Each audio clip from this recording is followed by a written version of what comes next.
آج ایک کلپ کسی نے مجھے بتایا کہ مولانا طارق، وہ چونکہ واٹس ایپ پہ بہت زیادہ پھیل گیا ہے، سب کو پتہ چل گیا، اس لیے بتا رہا ہوں کہ مولانا طارق جمیل صاحب عمران خان کی اہلیہ کے ساتھ بیٹھے ہوئے ہیں، ٹھیک ہے نا، ایک میز پہ وہ خاتون بیٹھی ہوئی ہیں، ادھر یہ بیٹھے ہوئے ہیں، کھانا کھا رہے ہیں۔ میرا بھی خون پی لیا لوگوں نے، جیسے میں مولانا طارق جمیل صاحب کا گویا چھوٹا بھائی ہوں۔ لوگ کہہ رہے ہیں یہ کیا ہے علماء دیوبند، یہ کیا کر رہے ہیں، کیا کر رہے ہیں، یہ تو مکس گیدرنگ ہے، یہ تو یہ ہے، تو یہ تو فلاں ہے۔ بھائی جب کسی کے عمل کا ایک غلط مطلب نکلتا ہو، ایک صحیح مطلب، تو شریعت کیا کہتی ہے؟ صحیح مطلب۔ مکس گیدرنگ بالکل ایک الگ چیز ہے، اور کسی عورت کو تبلیغ کے لیے جانا بالکل ایک الگ چیز ہے۔ اگر کوئی بے پردہ خاتون ہے، آپ اس کو تبلیغ کے لیے اس کے گھر جاتے ہو، اس کے شوہر کی موجودگی میں اس کو سمجھاتے ہو، یہ جائز ہے، اس میں کوئی حرج نہیں ہے، لیکن اس کو ایک دم منفی بنا کے نا پروپیگنڈا کر دیا ہے، ایک رائی کا پہاڑ بنا دیے، جیسے خدا نخواستہ وہ دیکھنے کے لیے گئے ہوئے تھے، اس کو، ان کو عمران خان کی بیوی دیکھنی تھی کیسی ہے۔ جہالت کی باتیں ہیں یا نہیں ہیں؟ ایک آدمی کا پتہ ہے کہ بھائی وہ یہ کیوں کریں گے، وہ یہ کام عورت کو دیکھنے جا رہے ہیں، کیا عورت کو دیکھنے کے درجنوں ذرائع نہیں ہیں؟ اس کے لیے عمران خان کے گھر جانے کی کیا ضرورت ہے کسی کو؟ لیکن ہمارے اپنے بھی غیر تو غیر ہیں، اپنوں کو بھی نا ایک چسکے لینے کا موقع ملتا ہے، وہ دیکھو یہ کیا کر رہے ہو، دیکھو یہ کیا کر رہے ہیں۔ چھوڑو بھائی، اپنے کام میں لگو۔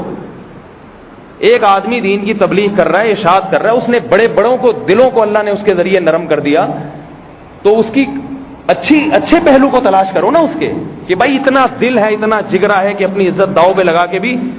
ایک صاحب نے کہا، انہوں نے کسی بہت بڑی طوائفہ کو اپنی بیٹی کہا ہے۔ مولانا طارق جمیل صاحب کے بارے میں کسی نے بتایا کہ ایک اداکارہ ہے ناچنے والی، مولانا طارق جمیل صاحب نے کہا یہ میری بیٹی ہے، اس پہ ایک طوفان بدتمیزی۔ میں نے کہا خدا کی قسم یہ ان کا جگر ہے، انہوں نے کہا ہے، میرا جگر نہیں ہے، یہ ان کا جگر ہے، یہ ان کا حوصلہ ہے کہ دین کی تبلیغ کے لیے اور دین کی اشاعت کے لیے، اور ایک طوائفہ، ایک فنکار اداکار کو دین کے قریب کرنے کے لیے اس کو اپنی بیٹی کہہ دیا۔ اس کے لیے بہت بڑا جگر ہونا چاہیے، بہت بڑا جگر، جو ہم جیسوں کے پاس نہیں ہے۔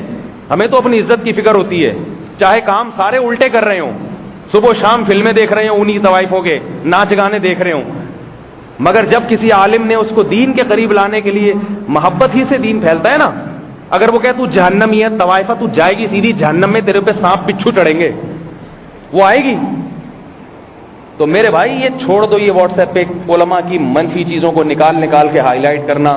جہاں نکلے گا نا کسی عالم کا کوئی تھوڑا سا کوئی کمزور پہلو، اس کو ایک دم نکال کے اس کو تماشا بنا دیتے ہیں، اور اس پہ تبصرے، پھر کھٹے میٹھے تبصرے، یہ دیوبندیوں کے لیے حلال ہو گیا، فلانے کے لیے حلال ہو گیا۔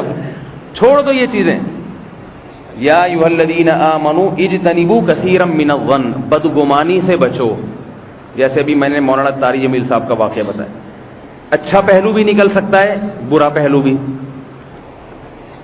آج کسی خاتون کا فون آیا کہ میرے شوہر نے کہا دیکھو مولانا طارق جمیل صاحب بھی بیٹھے ہوئے ہیں، عمران خان کی بیگم ادھر کو بیٹھی ہوئی ہے، ادھر بیٹھے ہوئے ہیں، تو تم بھی میرے ساتھ مکس گیدرنگ کی شادی میں جایا کرو۔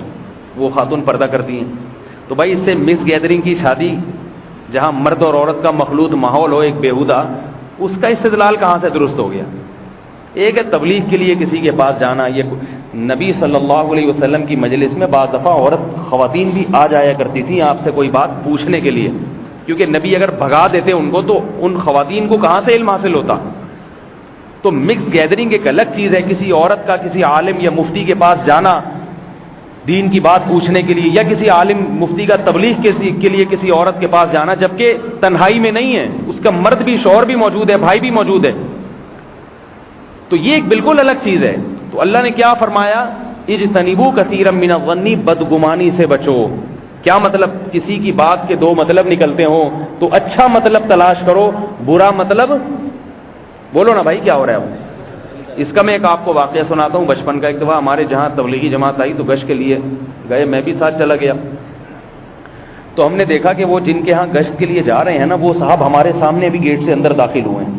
انہوں نے دیکھا تبلیغ والے آ رہا ایک دم اندر، ہمارے امیر صاحب نے دیکھ لیا، دروازہ بجایا، ان کا بیٹا نکلا، بیٹا وہ ابو کو بلا، انہوں نے بیٹا گیا، ابو نے اس کو بتایا تھا یہ نہیں کہنا کہ میں کہہ رہا ہوں کہ میں گھر پہ نہیں ہوں، یہ کہنا کہ ابو گھر پہ نہیں۔